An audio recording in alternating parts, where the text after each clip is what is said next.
तो हेलो दोस्तों, एक बार फिर से स्वागत है आप सभी के चैनल होमकमिंग स्टूडियोज़ में। तो आज का टॉपिक है उससे पहले great thanks and shout out to फिर से तुषार रावत भाई का कमेंट इस बार ये था कि Nova Prime versus Thanos with Infinity Gauntlet अगर हुआ तो कौन जीतेगा। तो वही हम डिस्कस करने वाले हैं इस वीडियो में। बने रहे हमारे साथ टिल दी एंड। तो चलिए वीडियो को स्टार्ट करते हैं। तो सबसे पहले एक बात बता दूँ, नोवा प्राइम कितना भी पावरफुल हो, ठीक है, इन्फिनिटी स्टोन्स के आगे ज़्यादातर पावर्स फेल है। मतलब infinity stones one of the most powerful weapons माना जाता है इन द एंटायर एमसीयू, मतलब मार्वल यूनिवर्स, नॉट एमसीयू। तो इन्फिनिटी स्टोन्स एक नहीं 6 है। और थैनोस का काम इन इन्फिनिटी स्टोन्स के साथ, जैसा आप लोग जानते हैं, पूरे यूनिवर्स में बैलेंस रखना रादर दैन डिस्ट्रक्शन करना। मतलब वो सिर्फ बैलेंस करना चाहता है और उसके लिए अगर किसी को मारना भी पड़े तो वो पीछे नहीं हटेगा। और ऐसा टाइम अगर आए कि इन्फिनिटी स्टोन्स को वो एज अ वेपन यूज़ करे किसी के अगेंस्ट, तो तब भी थैनोस पीछे नहीं हटेगा। और सबसे बड़ी बात यह है कि थैनोस एक इटर्नल होने के साथ साथ डेविएंट है। वो मैं नेक्स्ट आऊँगा धीरे धीरे।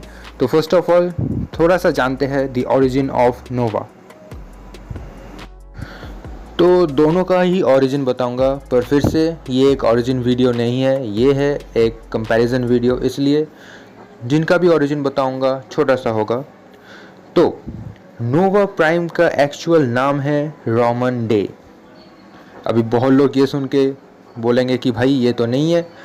जी हाँ, रोमन डे एक्चुअली पहला जो नोवा प्राइम है उसका नाम है, और अभी करंट जो नोवा प्राइम है उसका नाम है रिचर्ड राइडर, जो आप लोग सोच रहे थे। तो कहानी ये ऐसे शुरू होता है कि जैंडर, जो प्लैनेट जैंडर है, वो ख़त्म होने को आया। किसकी वजह से? ज़ोर की वजह से। तो ज़ोर कौन है?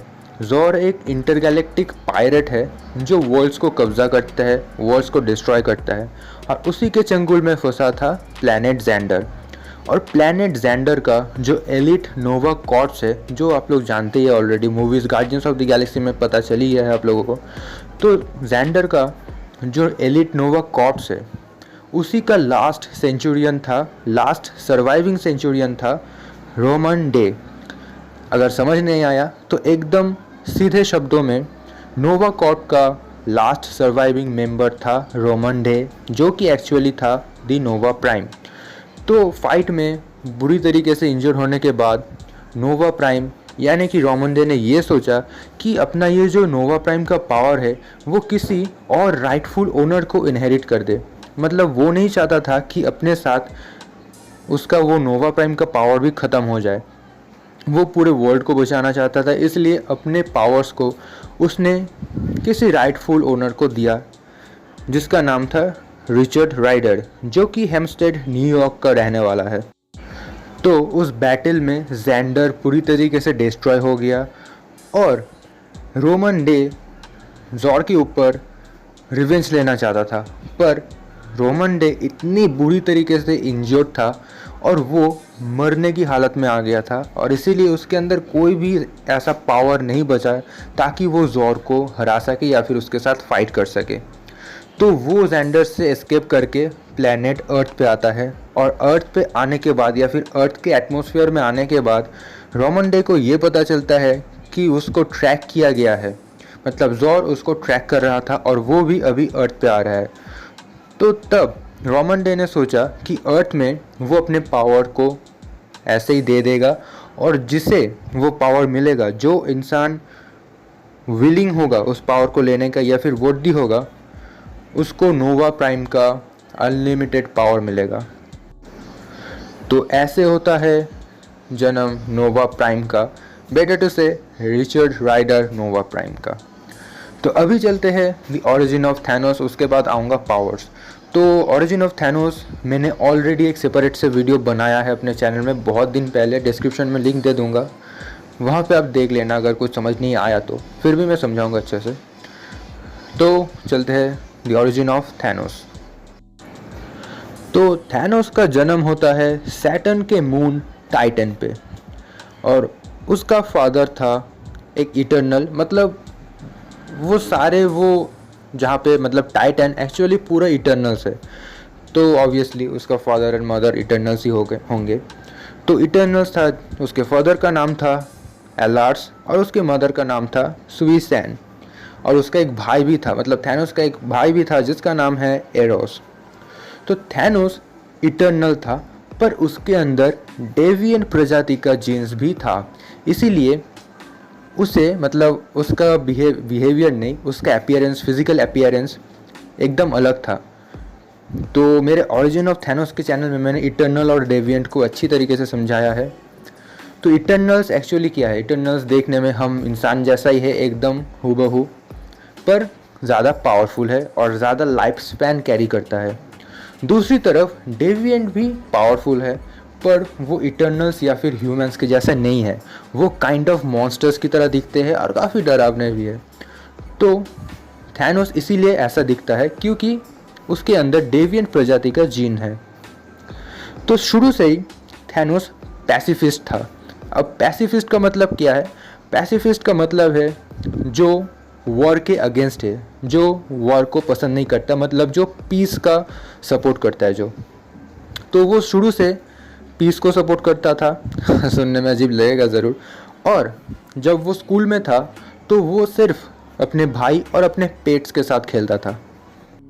तो जैसे जैसे थैनोस बड़ा होता गया, वो उसका मेंटालिटी और भी चेंज होता गया। और एक बात हमें माइंड पे रखना है कि थैनोस बहुत ही ज़्यादा इंटेलिजेंट है। मतलब ये नहीं कि वो विलन है, उसके खोपड़ी में कोई बुद्धि कुछ नहीं है, वो काफ़ी ज़्यादा इंटेलिजेंट है। और उसका intelligence one of the most, मतलब उसको one of the most intelligent person या फिर एंटिटी या फिर कैरेक्टर माना जाता है इन दी मार्वल कॉमिक्स। तो थैनोस जितना बड़ा होता गया, उसको और भी चीज़ों का अच्छे से समझ होना शुरू हुआ।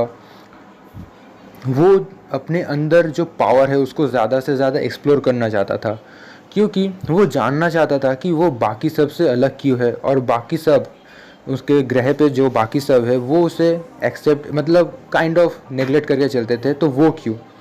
तो ऐसे करते करते उसका मेंटालिटी थोड़ा चेंज होने लगा। वो अपने पावर्स को और भी ज़्यादा एक्सप्लोर करना चाहता था, वो उसका राज ढूंढना चाहता था। इसीलिए उसने धीरे धीरे लोगों को मारना शुरू किया और अल्टीमेटली उसका लव हुआ मिस्ट्रेस डेथ के साथ। तो कह सकते नहीं, मिस्ट्रेस डेथ और थैनोस एक्चुअली रिलेशन में थे, एक दूसरे को पसंद करते थे। पर मिस्ट्रेस डेथ थैनोस को अपने लिए यूज़ करता था, और मिस्ट्रेस डेथ की वजह से थैनोस इतना भयंकर हुआ और वो धीरे धीरे छोटे छोटे ऑफस्प्रिंग्स को भी मारना शुरू किया। तो ऐसे करते करते थैनोस एक विलन के रूप में चला गया, जिसे हम आज जानते हैं। पर अभी जो मूवीज़ में जो थैनोस का कैरेक्टर है वो काफ़ी अलग दिखेगा। खैर छोड़िए, अभी चलते हैं दोनों के पावर्स, फिर मैं बताऊंगा कंक्लूजन। तो आते हैं अब द पावर्स ऑफ थैनोस। तो थैनोस का पावर्स है super human strength, speed, stamina, durability and agility. Super human physiology of Eternals, मतलब इटर्नल्स का जो इनबिल्ट, मतलब जन्म से जो पावर्स है वो। फिर है skilled hand to hand combat, जो कि बहुत ज़्यादा मास्टर्ड है, मतलब Thanos hand to hand combat में बहुत ज़्यादा मास्टर्ड है। Genius level tactician, plasma energy projection, immortality, vulnerability, possess access of nearly all powerful mystical artefacts and weapons. इसका मतलब है यूनिवर्स में मैक्सिमम जितने मिस्टिकल टाइप्स ऑफ वेपन्स है, जितने पावरफुल वेपन्स है, उनको अच्छी तरीके से यूज़ करना थैनोस को आता है। और उसका नमूना हमें देखने को मिला है जब थैनोस इन्फिनिटी स्टोन्स को यूज़ करता है। तो थैनोस एक ऐसा कैरेक्टर है, ये मेरा पर्सनल ओपिनियन है, थैनोस एक ऐसा कैरेक्टर है जिसको इन्फिनिटी स्टोन्स को यूज़ करने का तरीका बहुत ही अच्छी तरीके से पता है।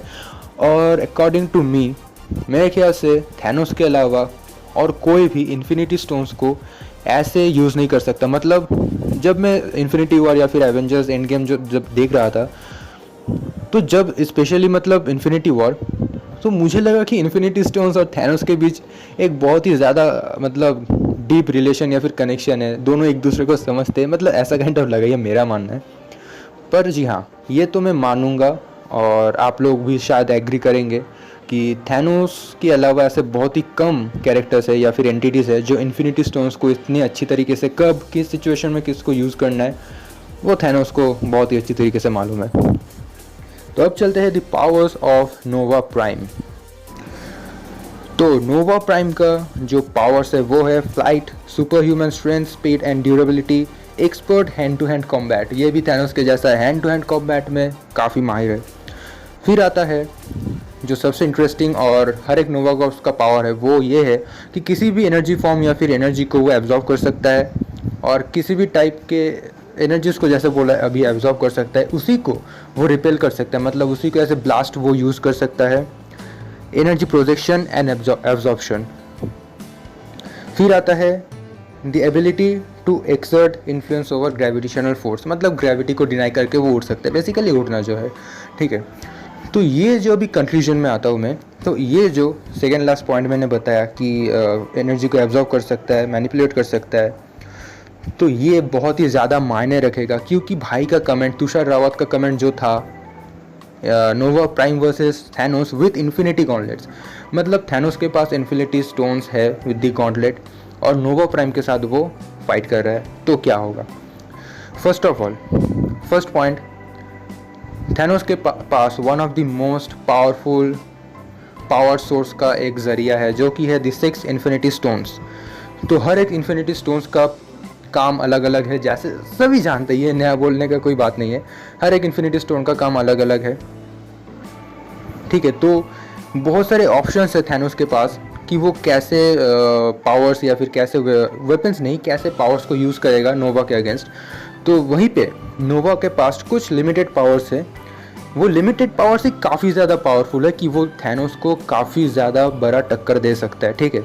मतलब सपोज एवेंजर्स एंड गेम में जो कैप्टन, आयरन मैन और थॉर तीनों मिलके जो ट्रबल थैनोस को दिया था वो अकेला नोवा दे सकता है, ये मैं कह सकता हूँ।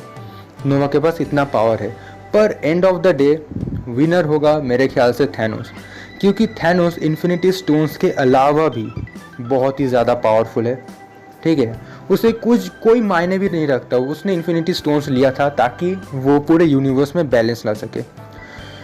तो इन्फिनिटी स्टोन्स के अलावा भी थैनोस इतना पावरफुल है कि वो नोवा को हरा सकता है, और ऊपर से अगर इन्फिनिटी स्टोन्स जैसा पावरफुल हथियार उसके पास आ जाए तो डेफिनेटली चांस है कि थैनोस ही जीतेगा। तो आखिर में कंक्लूजन मेरा यही होगा कि थैनोस होगा द विनर, पर उतना आसान भी नहीं होगा, एक टफ फाइट होगा, थैनोस को भी बहुत इंजरीज होगा, ठीक है, that's for sure, but winner होगा थैनोस। तो ये था मेरा ओपिनियन, आप लोगों का भी ओपिनियन अब ज़रूर रखना। और मैं फिर से एक बात बताता हूँ कि वीडियो आने में थोड़ा देर हो जाता है, मैं जानता हूँ, क्योंकि मैं कुछ ऐसे कामों में आ जाता हूँ और मैं चाहता हूँ कि मेरे पुराने वीडियोस थोड़ा व्यूज़ खा, ठीक है, छोटा चैनल है मेरा इसलिए मैं थोड़ा टाइम देता हूँ। पर ये मत समझना कि आप लोग कि मैं भूल गया, वो उस टॉपिक को लेके मैं नहीं बनाऊँगा, आएगा ज़रूर, सब मेरे याद में है, मैं सबको नोट करके रखता हूँ एक जगह, तो डेफिनेटली आएगा सबका वीडियो। तो आज का वीडियो इतना ही, होप आप सभी को ये वीडियो अच्छा लगा तो like, comment, share and subscribe ज़रूर करना, और ऐसे ही कमेंट सेक्शन में ज़बरदस्त ऐसे आइडियाज़ देते जाना कि मैं नेक्स्ट वीडियो किसके ऊपर लाऊँ। तो मिलते हैं नेक्स्ट वीडियो में, तब तक के लिए बाय बाय दोस्तों।